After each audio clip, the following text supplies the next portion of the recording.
Eu queria que você pegasse a sua Bíblia. Vai lá correndo agora, pega a sua Bíblia. Isso. Vai lá, todo mundo agora correndo, pega a sua Bíblia. Eu quero compartilhar João, capítulo 12. João 12. Perdão. João 14. A folha virou. João 14. Evangelho de João, capítulo 14, versículo de número 18. Eu quero compartilhar com você agora esse versículo, que é um versículo muito especial. O versículo diz o seguinte.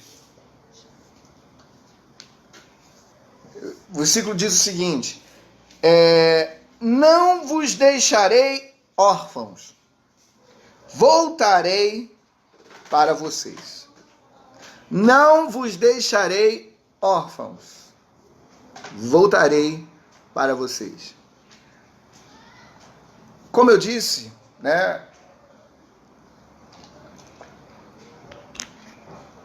Como eu disse, agora quando nós iniciamos a live, eu falei que eu ia falar, né, um pouquinho sobre pai. E devido ao coronavírus, não houve possibilidade de fazer um velório, né, para a gente ministrar a palavra, né? Para a gente ministrar a palavra. O velório, a importância do velório, queridos, deixa eu colocar algo aqui para vocês. Tem gente que fala assim, poxa, não vejo necessidade do velório. O velório não são para os mortos. O velório é para os que estão vivos, né? A importância do velório é para os que estão vivos, não para os que estão mortos. Então, a importância do velório, de se fazer um velório num funeral, é para você ministrar a palavra, é para o pastor ministrar a palavra, uma palavra de conforto, uma palavra de consolo, é para os que estão vivos. Não precisa ser uma coisa longa, aquele velório de passar a noite e tal, não precisa. Mas um culto fúnebre, né? Uma celebração fúnebre, é para aquietar, para aliviar o coração daqueles que estão tristes, que estão feridos, trazer uma palavra de conforto, uma palavra de alívio, uma palavra de esperança, né? De esperança. Então, isso tudo é valioso. O meu pai nós não tivemos a oportunidade de fazer devido à quarentena do coronavírus, né? Não pôde ser feito o velório. Então, nós fomos direto e eu não tive a oportunidade de falar. Então, todos nós tivemos ou temos um pai, né?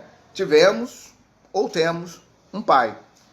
E esse pai pode estar vivo ou então já faleceu.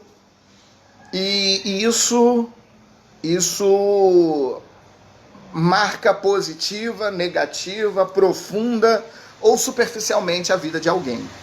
A verdade é que isso não é nenhum tipo de machismo, nada disso, mas quem mais gera um transtorno na vida de uma pessoa quando é perdido, ou quando ele está distante, é um pai, mais do que uma mãe.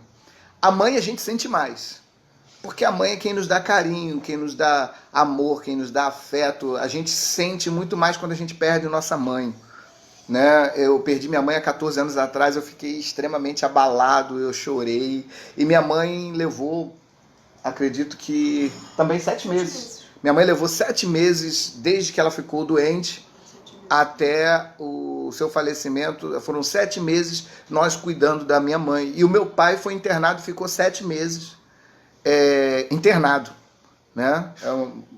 Mais uma curiosidade na história do meu pai e da minha mãe. E quando a minha mãe ela fez a passagem, eu senti muito, eu sofri muito, eu chorei muito. O do meu pai eu já estava um pouco mais confortável, né? Assim, o coração já um pouco mais confortado. Porém, eu sei disso, que a perda de um pai, ela parece que ela tira um pouco do eixo da vida de uma pessoa. Então, uma pessoa quando perde um pai, geralmente a a perda de um pai, a mudança de um pai, ela apresenta uma mudança na história de vida dessa pessoa. Então, algumas pessoas amadurecem, crescem, outras pessoas simplesmente mergulham no erro, mergulham no abismo, né, e desestruturam suas vidas.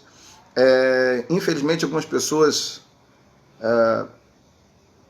até não conseguem se recuperar, e outras conseguem. Daí a importância de se ter uma paternidade, um pai espiritual.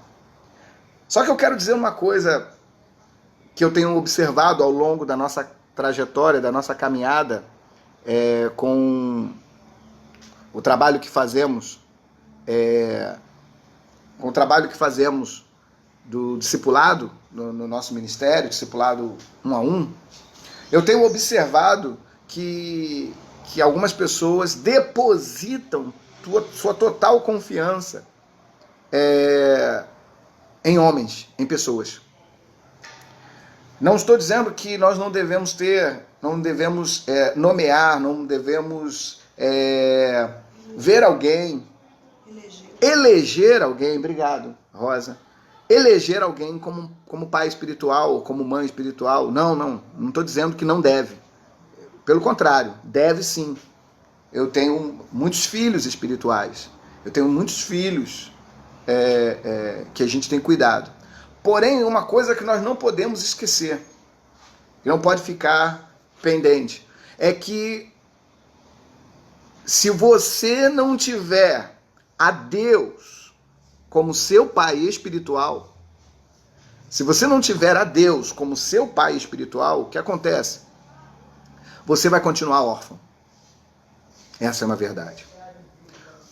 Porque, como eu disse, eu sou pai espiritual de muitas pessoas. Então eu cuido, eu sustento, eu ajudo, eu oriento, eu suporto em amor, eu sustento esta pessoa emocionalmente, espiritualmente. A gente ajuda, a gente cuida. Paulo Sérgio, Deus abençoe. Paulo, seja bem-vindo. Neia, seja bem-vinda. Tá? Então a gente sustenta, a gente segura. Porém, sempre vai faltar alguma coisa. Sempre vai faltar algo. Porque será impossível eu suprir as necessidades que você precisa. Então entenda isso. Por mais que você eleja um pai espiritual, por mais que você eleja uma mãe espiritual, se você não tiver a Deus, porque o texto que nós lemos diz: não os deixarei órfãos, eu voltarei. E ele ainda diz mais: deixarei com vocês o Consolador. Então o Espírito Santo está conosco. O Espírito Santo é esse pai, o Espírito Santo é essa mãe, a quem nós devemos depositar total confiança, sabendo que pode uma mãe biológica se esquecer do seu filho, mas ele não se esquece de nós, ele não nos abandona, ele não nos deixa sozinhos. Então nós precisamos entender isso, nós precisamos vivenciar isso e entender que nós não podemos colocar sobre os ombros de uma pessoa, colocar sobre os ombros de uma outra pessoa uma responsabilidade que só Deus pode ter. Então, não digo que você não deva ter um pai espiritual, é importantíssimo ter um pai espiritual, é importantíssimo nós termos uma paternidade, ter alguém que a gente respeita, ter alguém que a gente confia, ter alguém que a gente ama como pai, ter uma referência, alguém quem você senta e você pede conselhos, né? Porque, infelizmente, há pessoas que não ouvem ninguém, há pessoas que não se submetem a ninguém, há pessoas que falam assim: não, quem sabe da minha vida sou eu, e eu que decido, e eu que sei, e eu que faço, e não deve ser assim, né? Nós devemos, sim, trabalhar e desenvolver isto de uma maneira que a gente possa atrair pessoas para o nosso coração, com respeito, com honra, pessoas que a gente venha honrar, né, Neia? Neia falou sobre isso ontem, exatamente. Então é em cima disso que nós temos que classificar essas pessoas.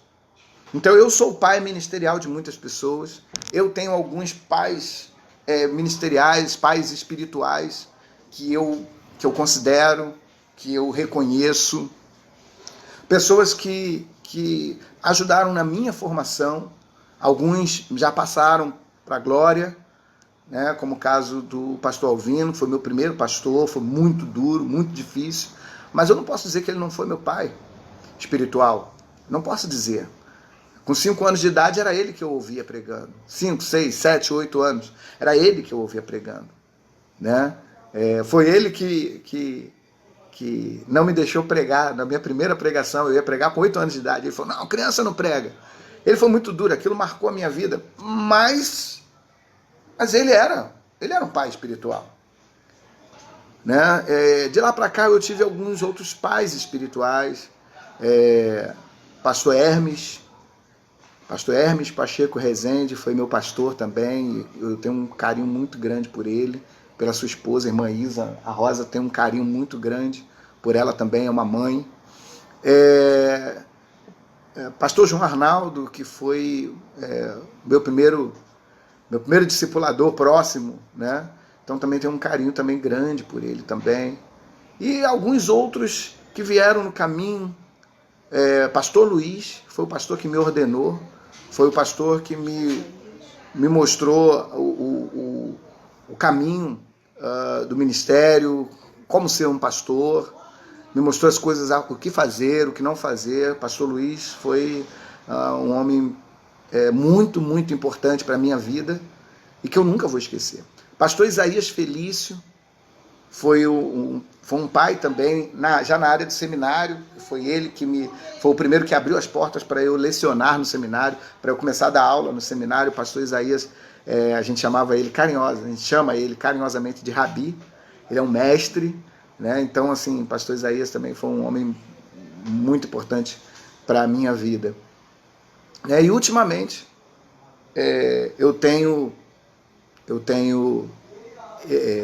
eleito alguns homens que são importantes na minha vida, que eu tenho como referência. Eu não posso dizer ainda como pais, mas homens importantes no meu ministério. Pastor Eibe Huber, pastor Josué Valandra, são homens que têm tido um papel importante na minha vida, me discipulando, mesmo à distância, mas têm me discipulado.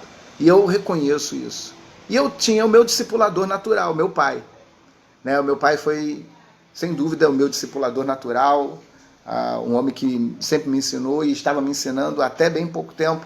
Meu pai falava assim, não é assim que você deve fazer não. Meu filho, olha só, tem que buscar, é na oração e tal. E ele sempre corrigindo, ele sempre falando. Então, nós devemos ter isso. Porém, não podemos jamais depositar sobre essas pessoas a nossa vida totalmente. Por quê? Porque são pessoas que podem errar, podem falhar, são humanos, né? E essas pessoas falharão conosco um dia. E quanto nós estamos prontos para perdoar? O quanto nós estamos abertos para perdoar? Uma vez que muitos de nós não conseguiu perdoar o pai terreno. Como é que vai perdoar um pai espiritual? E isso tem acontecido. Isso tem acontecido demais. Pessoas que não estão... Falam assim, eu não consigo perdoar. Não, eu não consigo perdoar. Você não quer perdoar. E não querer perdoar é diferente de não conseguir perdoar. O perdão não é algo que deve ser sentido. Eu não senti de perdoar. O perdão não é algo que deve ser sentido. O perdão é mandamento, o perdão é ordem. O perdão é ordem vinda de Deus. Então nós temos que perdoar. Você tem que perdoar. Você precisa aprender a perdoar. Você tem que liberar o teu coração. Você tem que tirar essa dureza daí de dentro. Remova essa pedra. Remova essa pedra. Ô Rodrigo também está com a gente. Olha aí, temos exemplos espirituais importantíssimos. Desde a minha adolescência, o Senhor tem sido um desses exemplos para mim. Obrigado, meu pastor. Ô Rodrigo, amém. É verdade. É verdade, uma ligação que, vamos dizer assim, uma paternidade espiritual que não chegou, lá na adolescência, não chegou nem a se concretizar. À distância, o Rodrigo tinha essa admiração e esse respeito. E isso o acompanhou desde a adolescência até hoje, a fase adulta. O Rodrigo é nosso presbítero, está ali com a gente, está ministrando aqui, tem feito. Terça-feira ele vai estar fazendo uma live para a gente. Os dias do Rodrigo, terça e sexta. Os dias do Adriano, segunda e quinta. Os meus dias, quarta, domingo pela manhã e domingo à noite. E o pastor Ed, sábado à noite, né? Ele está nos abençoando. Então são os dias das nossas lives que a gente está aqui abençoando a tua vida. Então, querido, esse fator é um fator preponderante para que você tenha uma vida de sucesso espiritual. É você não depositar sobre a vida do teu pai espiritual completamente as suas expectativas de vida. Então, assim, quer depositar? Sim, deposita carinho, deposita amor, mas não deposita a tua fé, não deposita a tua esperança, não deposita as tuas convicções de fé, tá? Não faça isso. Não faça isso. Você estará fazendo mal para você e estará fazendo mal para a pessoa, porque você está colocando um peso sobre ela que não é. Você depois diz assim, eu me desviei por causa do fulano. Eu me desviei porque aconteceu isso, eu me desviei porque aconteceu aquilo. Se você tiver a Deus como pai, você nunca se desviará. Guarda essa palavra. Guarda essa palavra no teu coração, para que você não venha pecar contra Deus e contra o teu irmão. Então, eu volto a dizer, o que um pai, uma mãe espiritual, e essa semana nós vamos estar... A moto passou aqui agora. Essa semana nós vamos estar alinhando a questão do discipulado, né? Nós vamos estar fazendo discipulado pelo WhatsApp, né? Então eu vou procurar meus discípulos, nós vamos fazer aí uma ligação, uma chamada de vídeo pelo WhatsApp, e a gente vai conversar um pouquinho, né? Vou conversar com meus 3 discípulos e eles vão estar chamando os seus 3 discípulos, e depois os seus 3 discípulos vão estar chamando os 3 discípulos deles. E assim nós vamos cuidar uns dos outros, né? Cuidar uns dos outros, porque é importante a gente ter alguém em quem a gente possa confiar, em quem a gente possa depositar a nossa confiança. É isso que nós podemos fazer, depositar a nossa confiança. Infelizmente, Stênio, alguns ainda não estão conseguindo perdoar. Isso quer dizer, alguns não estão querendo perdoar, infelizmente. Então, que Deus possa nos abençoar, que Deus possa abençoar a tua vida. Eu queria que você ficasse com essa palavra no teu coração. Evangelho de João, capítulo 14, versículo 18. Não vos deixarei órfão, você não está abandonado, você não está sozinho. Você pode dizer isso? Diga para você mesmo agora, eu não estou sozinho. Isso. Diga, eu não estou órfão. Jesus está comigo. Ele é o meu Pai. Na pessoa do Espírito Santo, Jesus está comigo. Aleluia. Ele cuida de nós. Amém? Deus abençoe. Tchau, tchau.